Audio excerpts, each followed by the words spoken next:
Welcome back to the Nope Coach podcast. I'm your host, Suzanne Culberg, joined once more by Jodi Porteous. And today, episode 224, we are chatting about how to get more money to do what you love. I'm pausing it right there and passing the mic because, I'm ready to learn this myself. Yes, I love this topic. So first of all, you got to figure out what it is that you love. What do you want to do? What do you want to do with your money? What do you do with your time? What do you want to do with your life? And then figure out how much it's going to cost you in time, in money, in life to set that up. So it might be a holiday, in which case there's a deadline. Generally, you want to book your flights or book your travel plans and make sure that you've got the rest of your life worked around that, and figure out where you want to go, what you want to do, what you want to experience, what you can afford. Because it's great planning $1 million holiday, but if you don't have the funds for $1 million holiday, then all it is a dream. So it's being realistic as well. But really, it's coming up with what is it that you want to focus your money on so that you can get that thing that you really want. What are the most common things? So when I first start out with people, they're like, so I want a new house, or I'm looking at a new car, or really want to go on more holidays, but we're not sure if we just want to stay at 5-star hotels or whether we want to buy a caravan so that we can have more holidays for longer or shorter holidays, or whether we go and do this, that, and the other. I'm like, well, you've got to decide. You don't have to decide right now, but at some stage, you can spend all your 5-star hotel money on a caravan, or you can spend all your 5-star hotel money on a 5-star hotel. So see how you go. Those are the main ones. So holidays and like a house is probably half of the people that I work with have started off going, you know what, I want a house. And then as people work through and we go through the process, we work out what that focus is. They set up a bank account, they start feeding money into it, and we work on the rest of their household budget as well. So we work on how do you make more money with what you're doing without working harder, without just by working smarter. So is it asking for a pay rise or putting your prices up if you're in business? Is it like selling some of the stuff you've got hanging around the house and putting that money towards that focus so that you can then go, I'm making traction here. I can actually do this. This is going to happen. And that builds excitement and it builds that love for, yes, I'm going to do this thing. And you could probably get there quicker if you're really focused, or you can plod along and you can just keep adding money to that bank account and get to it eventually. And that's up to you as to how much time and effort you want to put into making it happen. And then once you've got that bank account, you've got that traction, then we start looking at all the other areas of your life. And it's like, well, where are you spending money that you can say no to, you can cut out or reduce so that you can put more money towards your focus?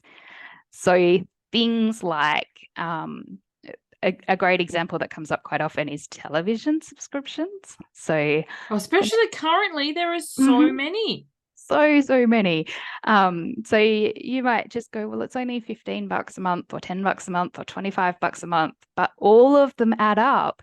And it's like, oh, that's a lot of money. Which ones are you watching and you're happy to pay for? Which ones are you not watching regularly and you're happy to cut out? And even just adding another $10 or $15 a month to your focus means you're going to get your holiday or your new house a lot quicker than if you just stepped that same amount through all the time. So it's being intentional about what you do spend your money on so that you can then focus in and really hone in on what it is that you really love or that you really want to get done. I was thinking coffee or extraneous takeaway could probably add up quite fast as well. Yeah, yep. And some people say, I don't want to give up my coffee. I said, don't then. Like, you don't give up the things you love. If you love going out and buying a coffee and you sit and relax and enjoy the process of it, then absolutely keep that in your day-to-day spending. But if you're just getting a takeaway coffee driving through a drive-through and it's just a caffeine delivery system and it's not the whole process and the love, then maybe just make yourself a coffee at home instead and put it in a takeaway cup yourself rather than spending the few dollars on the way.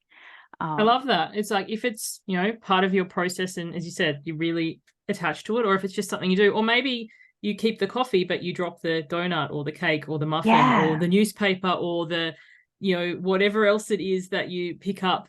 Like it's like people go to a petrol station and fill up their car and then buy a whole bunch of crap at the counter. It's like, do you need that? And as you said, often it is, it's only 5, it's only 10, it's only 15. But how many times over a month add that up? And if it added up to, say, 100 a month, how much is that over a year? And then how much is your holiday? Especially if you are doing not the 5-star holiday, you might be able to get a few more trips in there. Correct. And it isn't about restricting and holding yourself back, but it's like, is this a priority? And I love how you mentioned the subscription. So we always have Prime because it's just like a no-brainer and you get free shipping. So, and we always have Netflix because my son loves it. But then the other ones, if a TV show comes that I'm dying to watch, I'll be like, okay, well, we'll wait till all the episodes have landed. But now what they do, because like I get binge on and off, binge is one of the ones we have here in Australia. They show them and they start taking them away. Because like I did that with Outlander and I was all ready and I hit play and I was like, what? What do you mean it's starting at episode 4? And they'd taken the first 3 away. And I was like, they're odd to people like me who get the 1 month and binge watch the entire show. Yes, interesting. And also, like, if you're an avid reader like I am, you could maybe get a library subscription, and a lot of them you could put the book on hold and read other things instead of having to buy the books.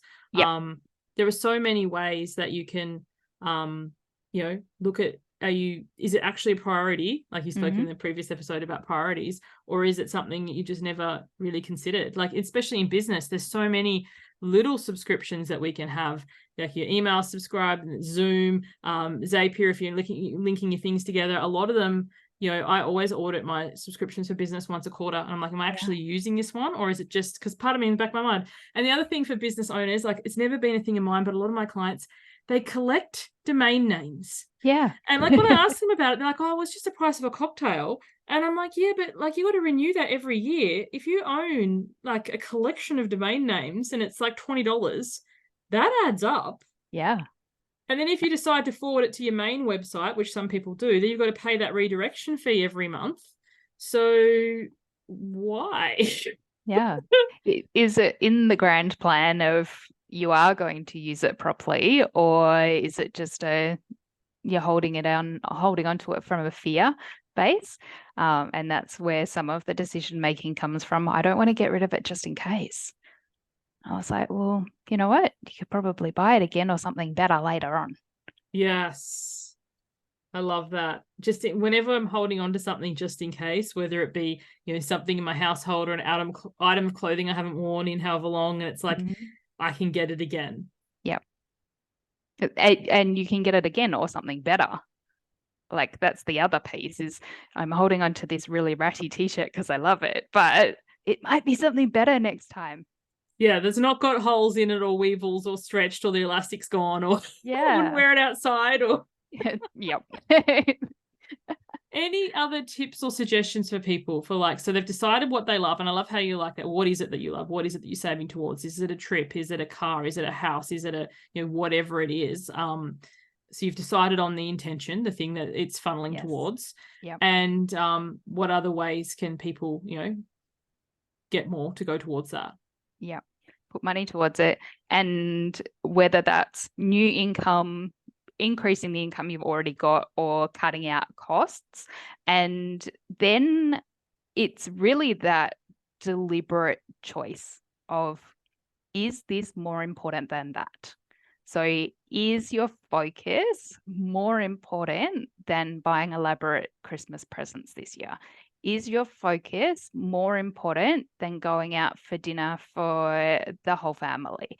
Like you can make those really cool choices then, that if not this, then this, or go, okay, well, going out to dinner might cost $400, But if we just had takeaway instead, it would be $100. We could put the extra $300 into our focus account. And you can make really cool decisions based on that as well, just by either asking yourself or asking the other people who it's going to impact. So getting your family involved in helping define what that focus is, but also helping them choose which are the best costs to actually spend versus the ones that we're going to use to save for that focus. I love that. I love the getting the family involved, having everybody on board. And then, it's something that you can share in together. Like we're going on a family cruise next year, and there was something the kids wanted the other day. And I can't remember what it was. And I was like, yeah, sure, we could totally do that. Or we could set that money aside and, maybe do something cool when we come ashore in one of the ports. And they're like, oh, yeah, let's do that. And then we're checking the amount. How much have we got in our kitty to go towards the trip? And also too, when we're deciding which sort of room do we want, do we want to go the cheaper room and have more for the experiences, or do we want to go the more luxurious room? And then, letting everybody have a say rather than just, dictating this is what we're doing. It just makes it like a more family experience. Yeah, and I'm not great at making decisions like that either. So having everybody put their 2 cents in, most of the time I'll be the final one who books. But if everybody helps me make a decision, I'm not spending 3 weeks agonizing about it. Everybody gets a choice, and we can then, as a group, as a family, go, this is what's right for us. Yeah. I love that. Awesome. So, Jodi, what do you do and where can people find you?